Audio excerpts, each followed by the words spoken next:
नाज़रीन, आप देख रहे हैं मास्टर टीवी। मैं हूं अयाज मोरिस और आप जानते हैं मैं अपने प्रोग्रामों में आपको मुख्तलिफ लोगों से मिलवाता हूं और उनके साथ मुख्तलिफ मौज़ूआत पे गुफ्तगू करते हैं और सबसे बढ़कर हम उनकी ज़िंदगी के मुख्तलिफ पहलुओं को आपके सामने लेकर आते हैं।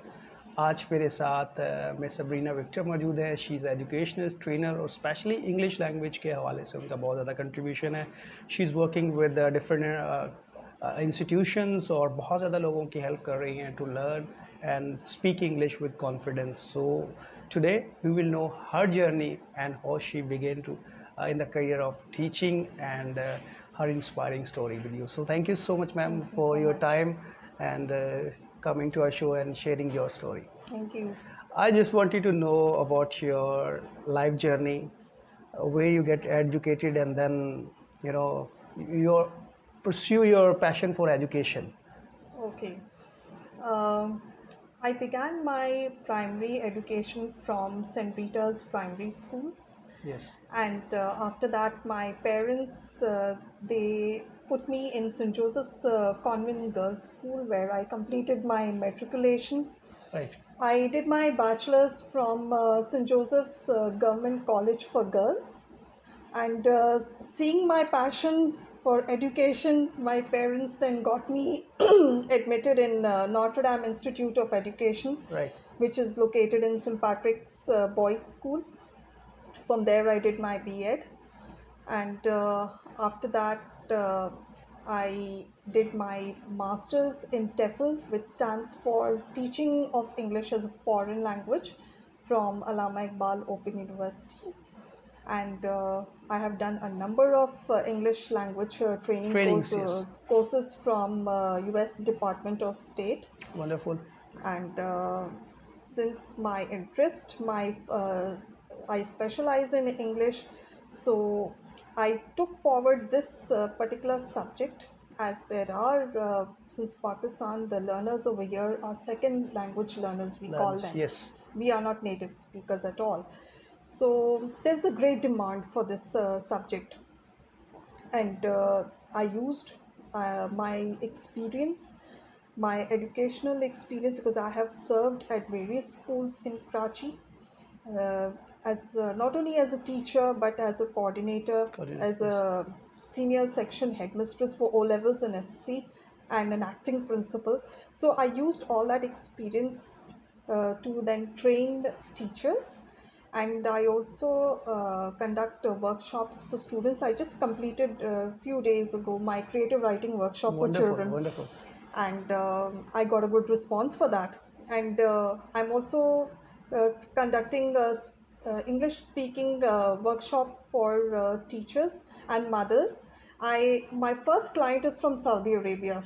So Wonderful. she's all excited to learn from me, and I have many other people who are more excited to learn. So I basically want to help people to grow in English, because I know they want to pursue their career abroad, and not only abroad but even over here in Pakistan. Yes, there is a great Since demand. Urdu is our national language, but then English is the second language, which is used, which is spoken in everywhere, at offices and even at educational institutions, and also it is a demanding subject. And those who require help in English, I am there to help them out. I've conducted courses for free.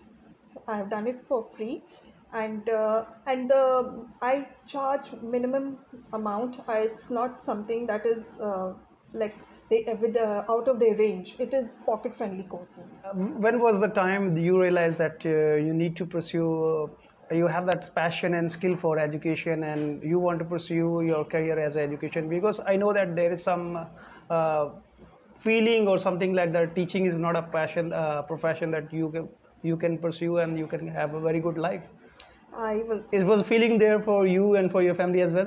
It is there because my passion is linked, because my family is into education Yeah. field.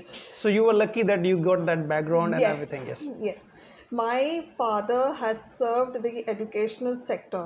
He worked Yes. for St. Peter's School and at Tatarko for nearly 40 40 years. years. 40 years. So it was in your inheritance, Yes, yes. and my mother was also a teacher by profession, and she was the one who focused on my language skills. So whatever I'm today is because of my parents. Parents, yes. What do you think that what is the biggest fear in people when they want to speak English and they don't feel confidence, and they feel that either they don't have that skills and they cannot speak in front of people? The biggest fear in them is first of all speaking. They lack confidence in speaking skill.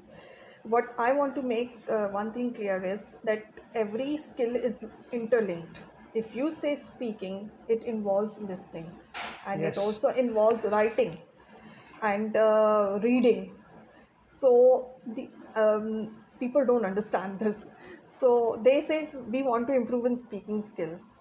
Because I'm conducting a course, so I always tell my my students who are studying from me. I always tell them that see, everything is interlinked. If I'm giving a set of instruction to you, you will have to even listen. You will have to write also. So That's you true. have to develop confidence in other skills also. So the thing is, they lack confidence in speaking skills, because speaking requires you to have that confidence in using correct words, using correct sentences, and only if you are fluent, then only you will be able to appear for your interview, you will be able to teach in a class, etc. And if you don't have that, then it's of no use. Because Yes, I just wanted to add one thing there. Here, most of the time we had focused so much on speaking, even in yes, communication skills, even in on Facebook and everything and digital media. But nobody is focusing and emphasizing on listening. If we are not good listener, how can we you're become a good speaker? So I just wanted to say that how much is important to listen what you want to speak, and especially in the English language, people don't want to listen, they just want to speak and speak. impress people Yes. they know and they can speak English. Yes, I agree with you over here, because when you are an active listener, you can be a good speaker. Speaker, yes, that's true. This is there, and if because when you're an active listener, you pick on words, you pick on sentences, you pick on phrases, and this helps actually in your conversation, in your communication. That's And true. if you are not a good if you are not an active listener, then it's not going to help you at all, not only in your speaking skill, even in your writing and Yes. reading. Even, every, as I said earlier, every skill is interlinked. Because see, if you are reading, your ears are active, they're picking on sounds, they're picking on pronunciation of certain words, and this will help you in your conversation and in your writing. Right, that's true. Because another question that's very much linked with my story, that I belong to a Punjab, from a village, and totally a different background from Punjabi background. But we were fortunate that we were educated in a missionary school, so they were, we were not that kind of a village there. The English class education or study start from class 6. We were in the Montessori that we will learn English, and especially from the foreigners, from nuns.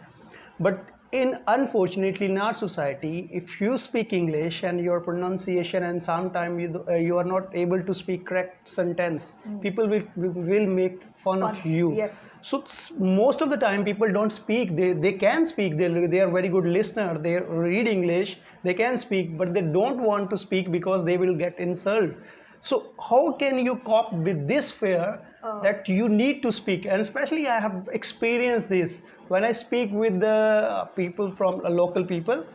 They will make fun. Oh, you don't know how to speak. You're speaking Punjabi English. But when I speak with international foreigners and people from other countries, they appreciate, and they don't make you realize that you are not speaking correct sentence. One thing, So how can we learn this pressure and to cope with this fear? one thing, what needs to change is the mindset.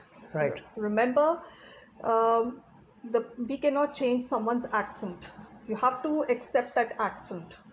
whether that person belongs to a Sindhi background Yes. or Punjabi background, accent doesn't matter. Yes. The thing is pronunciation. I am at the moment teaching speaking skills to a lady who is a Pakistani, but she's residing in Saudi Arabia. Yes. And her Accent. accent is different, but Different. I never picked on her, and I told her that your accent is Is wrong. not. No, that's wrong. Then I'm not a good trainer, if I start that's picking on her what for trainer need to do. that. And I told her, put aside your accent. My purpose is to make you speak proper English, and you will see people, whether they belong to whether they are Chinese, Japanese, even Britishers. They speak fluent English. They are the actual native speakers, and even the Americans. But the thing is this: we are right now talking about is colloquialism. Right. We need to embrace our culture. Culture. That's true. That's the thing. Our Asian culture, our Pakistani culture. You cannot, and I would advise you, please not to copy the foreigners. Be proud of your that Pakistani accent. Can you you can make out from my conversation? I'm not talking in that American or British accent. I'm talking in my Pakistani accent. because I'm proud of it, and you should be proud of that culture. That's also come from that your self actualization and who you are. When you realize that, when you're proud of your culture, your background, then there is no hesitation. Whether you speak English or Urdu or Sindhi or Punjabi. I just wanted to know the people, for those people who want to improve English, and they know that the English play a very important role in their success, in their professional development as well. I know, because I conduct trainings and so much, and I know that people, they want to speak English, and even though some institution the English is a basic requirement, so they have that ability, they have that skills as well, but they don't know how to speak English, and they don't have that confidence. How can they grow their confidence, and how can they boost their skills to speak in front of people? See, first of all, if you want to be what I should say, speak English fluently, you need to have a clear mind that you need to be positive. You need to have a positive approach. First of all, when you have a positive approach, in my case, if I am here sitting in front of you, it's because of my positive approach. It's not that I haven't made mistakes in my life. I have made mistakes. Same way, those who want to improve on their English, you need to first have positivity in yourself, and you need to open your mind to different types of learnings. There are some people also I have observed who don't like to be corrected, who don't like to learn, and they consider it as an insult. No, it's not an insult. See, when you are learning, I'm also learning. I attend so many workshops, and I even tell my friends that I want to learn, and they like that thing in me, that I want to learn, because when you learn, it helps since we are focusing on English, it helps in your communication skills. You need to have that positivity in you. One thing more I would like to take benefit of this situation and want to ask you that sometimes when you speak English and you promote English, people say, अच्छा ये तो English को promote कर रहे हैं और उर्दू की बात नहीं कर रहे. But I like that you are emphasizing on your culture and or your on national language. How can we that empower, or we can encourage people that they can also speak their whatever their first language or their mother language, but English is very vital in their development, in their career, and it can help you to reach people to international market. Either you are a freelancer, you are engineer, you are doctor, you are everything. This is not just the people who want to speak English. It's for everyone. So I know that people, they are qualified, they are skillful, but the fear of speaking English, that's the most difficult question and most often question people ask to me, that how can we improve English? Can we speak good English like you, like this? So I just want to know that there's some basic tip that how can they improve their English, and how can they benefit from your services as well? First of all, you can even improve on your language skills, especially speaking skills, by watching television English programs. That's true. And I mostly recommend BBC, because that is of the native speakers. They are the native speakers, and the purpose is not to learn the accent, but to Accent. learn the pronunciation. Right. That's what I want to tell you. Again, my focus is on culture. Don't forget your culture over here. You have to, if you want to learn words, if you want to learn how sentences are pronounced, so it's better to watch English programs, make use of a dictionary for learning meanings of new words, and also YouTube has, you know, many videos, Videos, from yes. where you can I watch those videos, IELTS, those videos, how those candidates, they appear for IELTS exams, especially speaking. Watch those videos, it will be helpful to you. You will get a fair idea of how IELTS is conducted, especially for speaking skills. Right. So these are some basic tips, you know, which people can use. It begins from home. कहते हैं ना, it is said charity begins from Set. home. Yes. So if you want to learn, it has to begin from your home. It has to begin from you. Yes, that's very important point you have made. That if the parents want their children to speak English, they have to create that environment at their home, so the children can speak and they can learn and they can adopt from that culture from their home to their school and colleges and professional life. I just want to quickly to wind up our program, and I just wanted to know, what is your message for those people who want to speak English, and especially they want to go abroad and they want to study there, but they feel that their accent is a problem and they cannot speak English with confidence. What is your message for them? First of all, my message is that if you want to improve upon your language skills, make sure that your first phase should be your home. What I shared earlier, try those tips. Secondly, first of all, research on which language institutions are worthy of getting you what you can say admission in international universities, because nowadays there is a dearth of language institutes. Everyone They want is to claiming, they yes, want you to make yes, speak English in just 30 yes, days which and is all this, wrong. which is wrong. There are many institutes who are fleecing people. They're taking money, and they're not giving you that quality learning and teaching. That is why important is you need to research on which educational institutions, language institutions you want to take admissions, so that you can improve on your language skills. And those who want to approach me, you can, since I'm the founder and director of Impart, you are most welcome to get in touch with me on Facebook and join my group and get in touch with me. And I am open to your queries, since I'm a consultant also. I'm open to your queries. I'm there to guide you, and I can help you in improving in your language skills. Thank you so much for your time and wonderful conversation. Viewers, with this, we will end our show. And we hope that you like our conversation and our show. And we will meet you with the next episode with the new guest, with a new day. Thank you so much.